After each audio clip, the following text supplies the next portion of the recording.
പതിറ്റാണ്ടിലെ ഏറ്റവും വലിയ തൊഴിലില്ലായ്മയാണ് കാനഡ ഇപ്പോൾ നേരിടുന്നത്. തൊഴിലില്ലായ്മ നിരക്ക് 6.4%. യുവാക്കളിലെ തൊഴിലില്ലായ്മ 14.2%, Canadian employment workforce development and official languages മന്ത്രാലയത്തിന്റെ കണക്കുകൾ വ്യക്തമാക്കുന്നു.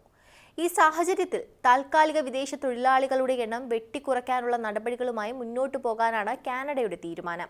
ഇതിനായി രാജ്യത്ത് നിലനിൽക്കുന്ന താൽക്കാലിക തൊഴിൽ നയത്തിൽ കാതലായ മാറ്റം കൊണ്ടുവന്നതായി പ്രധാനമന്ത്രി ജസ്റ്റിൻ ട്രൂഡോ അറിയിച്ചു. എന്താണ് കാനഡയിലെ താൽക്കാലിക തൊഴിൽ നയം? ഈ പുതിയ തീരുമാനം കാനഡ സ്വപ്നം കാണുന്ന ഇന്ത്യക്കാരെ എങ്ങനെ ബാധിക്കും? പരിശോധിക്കാം. ഞാൻ നവമി. വിദേശ രാജ്യങ്ങളിൽ നിന്നുള്ളവരെ ഹ്രസ്വകാലാടിസ്ഥാനത്തിൽ ജോലി ചെയ്യാൻ കാനഡയിലേക്ക് എത്തിക്കുന്നത് പ്രോത്സാഹിപ്പിക്കുന്നതാണ് കാനഡയുടെ temporary foreign work force program. കോവിഡിന് ശേഷം വിദേശ കുടിയേറ്റം ശക്തമായതോടെയാണ് കുറഞ്ഞ വേതന നിരക്കിലുള്ള ജോലികൾ വ്യാപകമായത്. കടുത്ത തൊഴിൽക്ഷാമം നേരിടുന്ന ബിസിനസ് ഉടമകളെ സഹായിക്കുന്നതിന് ഇത്തരം നടപടികൾ ആവശ്യമാണ് എന്ന വ്യവസായ മേഖലയുടെ ആവശ്യം സർക്കാർ പരിഗണിക്കുകയായിരുന്നു.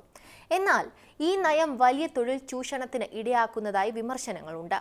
കുറഞ്ഞ വേതനം, ശാരീരികവും വൈകാരികവും വാക്കാലുള്ളതുമായ ദുരുപയോഗം, അമിത ജോലി സമയം, പരിമിതമായ ഇടവേളകൾ, കരാറിനു പുറമെയുള്ള ജോലികൾ, സുരക്ഷിതത്വമില്ലായ്മ, രേഖകൾ പിടിച്ചുവെക്കൽ തുടങ്ങിയ ഈ മേഖലയിൽ വ്യാപകമാണ്.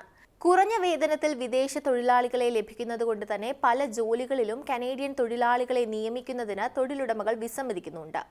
ഇതുമൂലം വിദഗ്ധരായ പല കാനഡക്കാർക്കും രാജ്യത്ത് തൊഴിൽ ലഭിക്കുന്നില്ല എന്നാണ് എംപ്ലോയ്മെന്റ് ആൻഡ് സോഷ്യൽ ഡെവലപ്മെന്റ് മന്ത്രാലയം വ്യക്തമാക്കുന്നത്.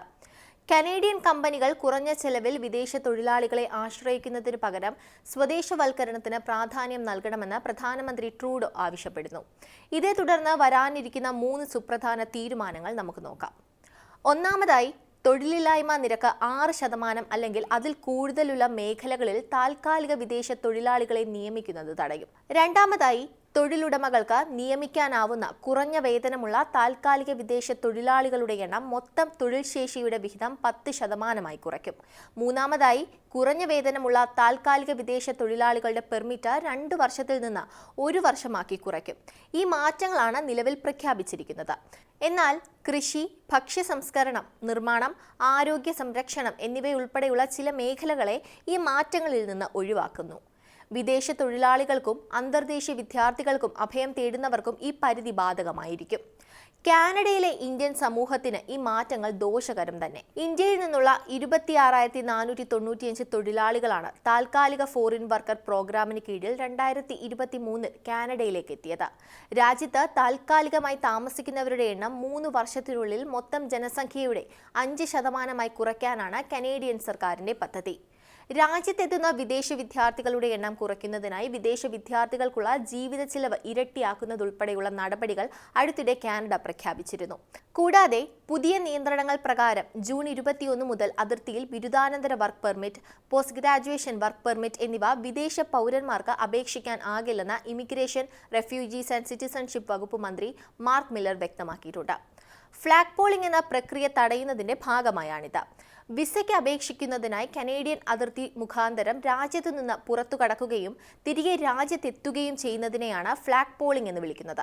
വർക്ക് പെർമിറ്റിനും സ്റ്റഡി പെർമിറ്റിനും ആവശ്യമായ കാത്തിരിപ്പ് കാലയളവ് ഒഴിവാക്കുന്നതിനായി കാനഡയിലെ താൽക്കാലിക താമസക്കാർ രാജ്യം വിടുകയും 24 മണിക്കൂറിനകം തിരികെ പ്രവേശിക്കുകയും ചെയ്യുന്ന പ്രവൃത്തിയാണിത്. ഇങ്ങനെ ചെയ്യുന്നതിലൂടെ അതിർത്തിയിൽ ഒരേ ദിവസം തന്നെ ഇമിഗ്രേഷൻ സേവനങ്ങൾ ലഭ്യമാകുന്നു. കനേഡിയൻ തൊഴിലും PR-ഉം തേടുന്ന അന്താരാഷ്ട്ര വിദ്യാർത്ഥികൾക്ക് കൂടുതൽ പേരും ആശ്രയിക്കുന്ന പദ്ധതിയാണ് PGWP. 2018 അപേക്ഷിച്ച് PGWP വിതരണം 2023 വളരെ ഉയർന്നിരുന്നു. കുറഞ്ഞ വേതനത്തിൽ താൽക്കാലിക ജോലി ചെയ്യുന്ന വിദേശികളുടെ എണ്ണം കുറയ്ക്കുമെന്ന ട്രൂഡോയുടെ പ്രഖ്യാപനം കാനഡയിൽ പാർട്ട് ടൈം ജോലികൾ ചെയ്ത് വരുമാനം കണ്ടെത്തുന്ന അന്താരാഷ്ട്ര വിദ്യാർത്ഥികൾക്കും തിരിച്ചടിയാണ്.